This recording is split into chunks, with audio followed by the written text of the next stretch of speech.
Divorce regrets. 6 months later, divorcing my husband was a huge mistake. This one is long, but worth it for everyone to read. If I could give anyone a piece of advice for divorce, it would be to not do it under normal circumstances. If your spouse is beating you or threatening you or your children, then of course get out and fast. In my case there was no abuse. We were together for 8 years, that was mostly good, and we have 4 kids. Right around 5 years, I got a promotion at work and I got it in my head that my ex-husband was dragging me down, or at least holding me back from more success and a better life. We never had a lot of money, but with my promotion I was now making more than he was. I started working longer hours and at the same time his hours were cut, so he was at home more. I really began to resent him, because he was home and because he got to spend time with our kids. Most nights when I got home, they were already getting ready for bed, if not already sleeping. After a few months of my new job, it was clear to me that things were not going well at home without me there.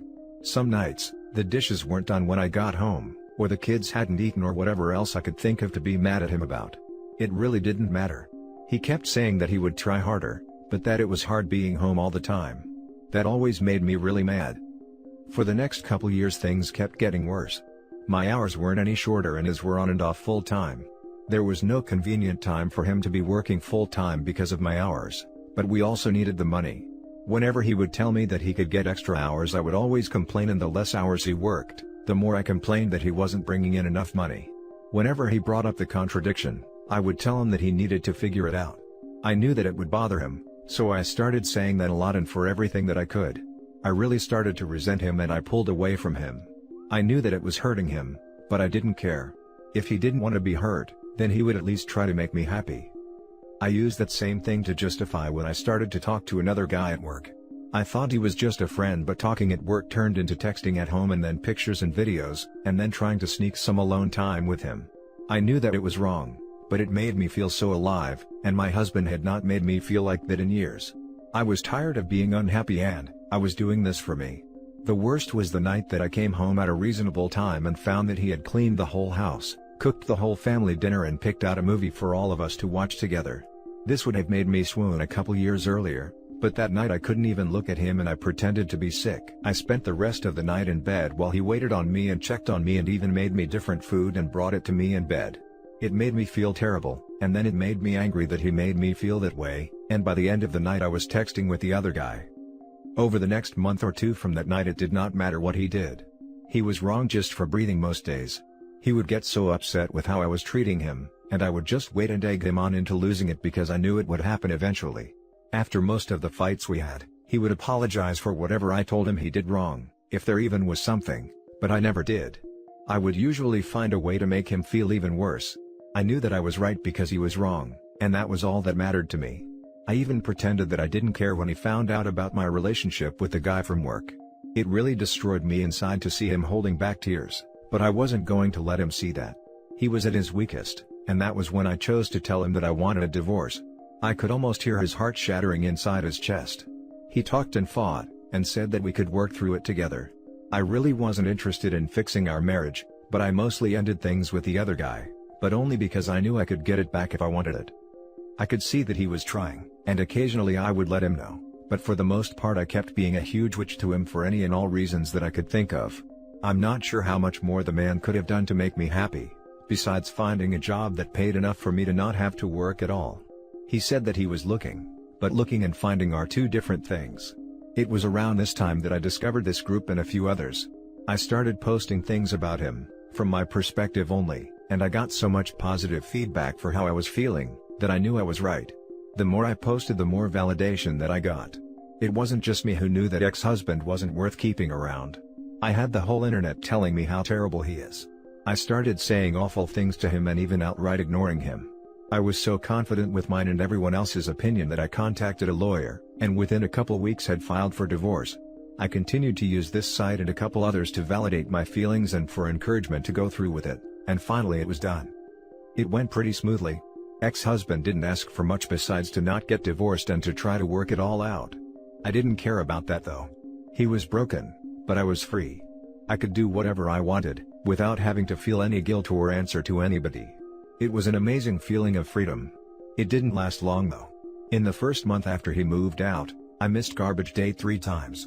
There was also rarely a single clean dish and the laundry sat in piles, so long that I had to start doing the sniff test to see if it could be worn again. I also never saw my kids more miserable. My oldest had seen some of the messages from the other guy months earlier, and she knew that ex-husband still wanted to try to work it out. It didn't take her long to stop talking to me at all, except to say that she wanted to go to ex-husband's house. The others all told me that they wanted to live with ex-husband too. I did my best to try to make them happy, but I ended up just buying them toys all the time and the happiness only lasted minutes. I also was having a lot of trouble with work. Being alone, I couldn't work all those extra hours that I was expected to. I finally gave in and started calling ex-husband to watch the kids. He would always come over as soon as he could, and he always asked me if I needed anything. When I would get home, I would find clean dishes and laundry and even dinner sometimes. He would never say too much after I got home. He would just say to call him if I needed anything and leave. One night he took out the garbage and brought it to the curb, because it was garbage night and I forgot again. He always looked so sad when it was time to go. Finally, after a couple months my friends convinced me to go out on a date. It was for dinner and a movie and I was excited and hopeful, but at dinner I started getting a feeling of overwhelming guilt. It got so bad that I ended up not even going to the movie. A week and about a million tears later, I was on a therapist's couch. I told her everything that had happened, starting with the promotion that I got at work. She did not agree with me or with any of the encouragement to divorce that I got. I ended up in her office 2 and sometimes 3 times a week, and the more that I talked to prove that I was right, the more that I started to see how wrong I was. It was truly heartbreaking. I don't know if I cried as much in my whole life as I did in the first month in her office. After about $2,000 of therapy sessions, I learned that my ex-husband had his faults, but I figured out that mine were so much worse. I did so many awful things and said awful things that I wouldn't want to be with me, but he did. I still remember him asking me in the meeting with the lawyer to please not go through with it. I did go through with it though, and then later I bragged on here how great it felt. I was so wrong, and now I can see it. A couple weeks ago, I went outside with him when he was leaving the house. I asked him about getting back together. When he looked at me his eyes were full of tears and a couple went down his cheeks. He told me that he didn't know if he could. He said that the pain has been too much for too long, and that if we got back together that I might just turn around and do it to him again. He said that he always thought that I would realize how much he loved me and stop, up until I signed the divorce papers and let out a big over-exaggerated sigh of relief. He said that hurt him more than anything else, and that he doesn't know if he can ever trust me again. I don't blame him. I destroyed a man, who, looking back, was a great husband. I deprived my kids of having a great father in the house with them and I took his kids away from him. And me, the one who pushed for the divorce expecting happiness and a life of freedom, spend all my free time sitting at home or sitting on a therapist's couch. Please don't just take the advice of anyone on this site or any other about getting a divorce. If your marriage is bad, look at yourself first and see if you can make changes. This is advice for men and women. Getting divorced is not fun. Being divorced is not fun. And seeing your husband broken and your children never happy because of your actions, is the most painful experience that I can imagine. I wish all of you well and hope that you will give your marriages a second chance. Now for the top comments. I hope he doesn't take you back. She sounds awful and he deserves someone so much better. My ex did worse. Used me for schooling 100G over the years. I worked full time, she was in school, had an affair after treating me like crap. I tried to salvage for 2 years, then she took me to the cleaners, after I said I would not be just roommates. Now threatening to take full custody as I picked up more work to make up how she left me broke. I could never take her back. She is happy living with a fair partner. To OP, my ex-wife could have written this post, so I feel like I may have an idea how your soon-to-be ex-husband feels. A year after the divorce, my ex-wife came to visit the kids and begged for me to talk to her as I was no contact on any topic not about the kids. She lamented her cheating, her cruelty, her constant fault-finding, but mostly, she said she missed my friendship and could we please try again. Oh, how I longed to hear those words. I would have paid any price, made any promise, done anything to try again, but for the divorce. She was so happy hitting me over the head with it, and how happy she was going to be without me in her life. It broke me. My heart and my soul, my self-worth were tied up in our marriage, and she destroyed all of it. I couldn't possibly go back to her. I had escaped a prisoner of war camp, never to return.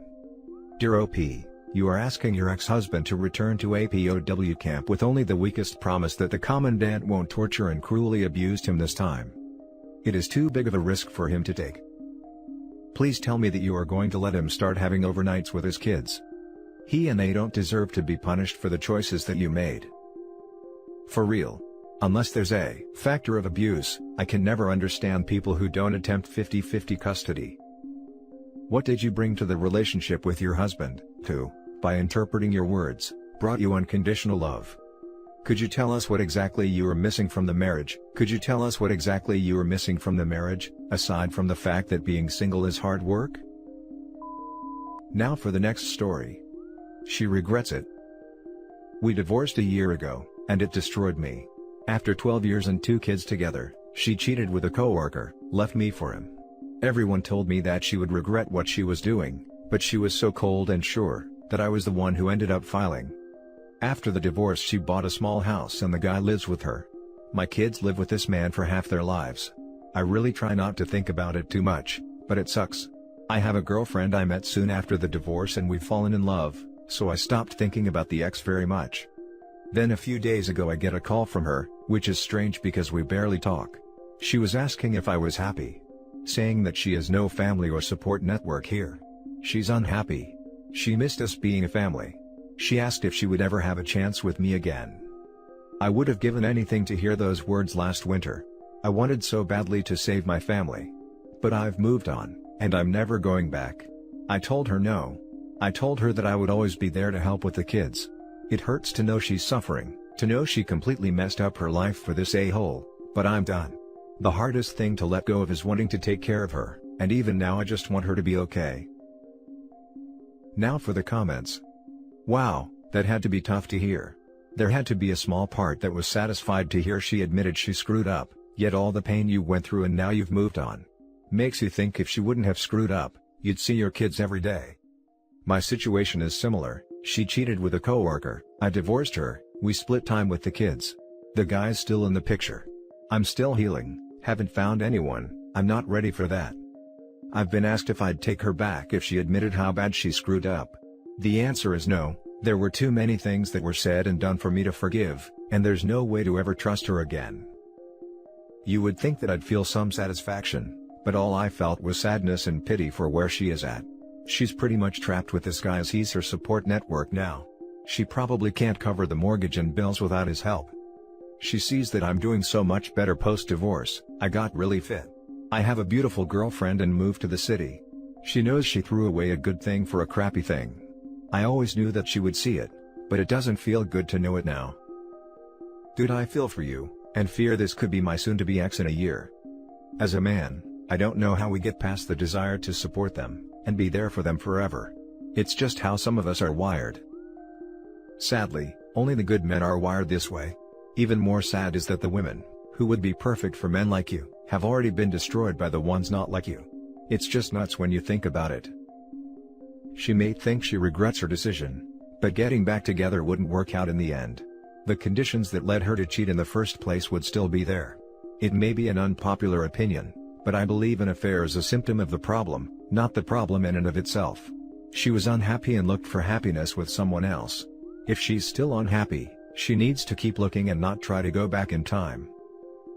I think she needs to figure out it wasn't his job to make her happy. That maybe if she was able to grow and learn, that it was always her inner unhappiness that was the root cause of her problems.